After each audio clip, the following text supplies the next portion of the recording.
I mean, it was a good night, wasn't it, for the British film industry? It was a good night because a lot of people don't realise that Gravity, if you sort of lifted up the back of its shirt, it would say "Made in Britain."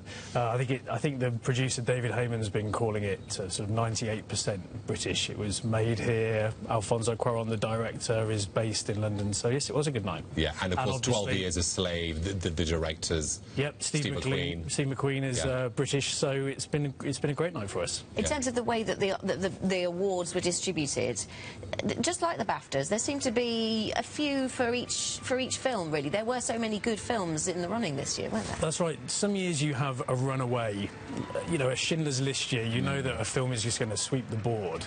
Then there are other years where you feel a sense that the voters want to spread the love around a little bit, and I think this was always going to be the way at the Oscars. I think I like these years, but American Hustle maybe missed out. It won awards elsewhere, didn't it? That's right. It became the bridesmaid and not the bride. I think it suffered by always being the sort of the number 3 choice for voters. Interesting as well how another illustration of how films can be more than the sum of their parts, as you put it to me earlier, Mark, because you had a number of awards going all over the place and then a different film winning the best film. Yeah, I mean, Gravity won a number of, I mean, it won the most awards, 7 awards, but actually technical awards for the most part. 12 Years a Slave did pick up a supporting actress award, and it did pick up critically a screenplay award, which I think really justified it going on to it. It's happened 2 years running, hasn't it, Ben? You know, Best Picture, Best Director. Happened last year, didn't it? I mean, Life of Pi director won Best Director, Ang Lee. That's the best film was Argo, wasn't it? Yeah. For those out there, just explain, how can a best film not win Best Director, and how can a Best Director not win Best Film? It seems strange. Well, last year, quite controversially, Ben Affleck wasn't nominated for Best Director, so he had no chance of winning that award. I think it might be down to these films that are significant technical achievements, and one of the reasons that Gravity is winning, one of the reasons that Life of Pi won last year, is because the voters feel that they have to award these films for their technical achievements. And it was amazing, wasn't it, technically? One of your films that you helped to fund, Philomena, I mean, it's done remarkably well. Didn't pick up any awards. We have 4 nominations, you must be proud. No wins. We're very proud, yes. It's done nearly $100 million worldwide at the box office now. The same as Gravity cost to make. That's right, the same as Gravity cost to make. But your profit margin a little healthier. We actually didn't expect it to win anything last night.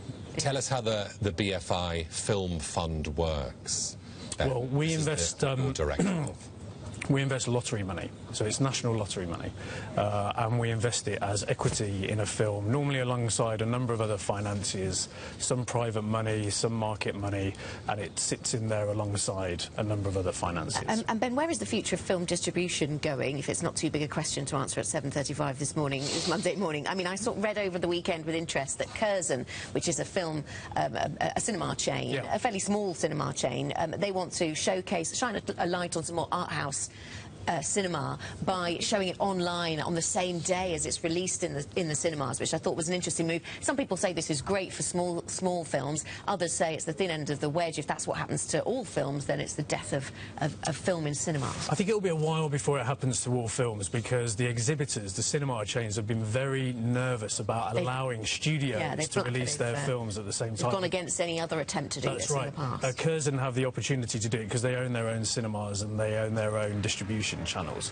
So I think it's happening over time. I think it's going to be a lot longer before it's the reality. But the Oscars, for me, did offer a very healthy picture of the British film industry at its broadest sense, because you've got Gravity in terms of technical achievement, manufacturing, if I can use that word, an inward investment at one end. You've got Steve McQueen as a British filmmaker working elsewhere, and then you do have films like Philomena, which are nominated, which are homegrown, but international successes. Give us an idea of some of the other films that you've invested in, Ben, ones to look out for in 2014, ones that might be contenders for the Oscars we have, in a year or so. We hope to have a couple of films winning awards this time next year. We're very excited about Mike Leigh's new film, which is a big biopic of Turner, the painter, which is magnificent. We've seen it.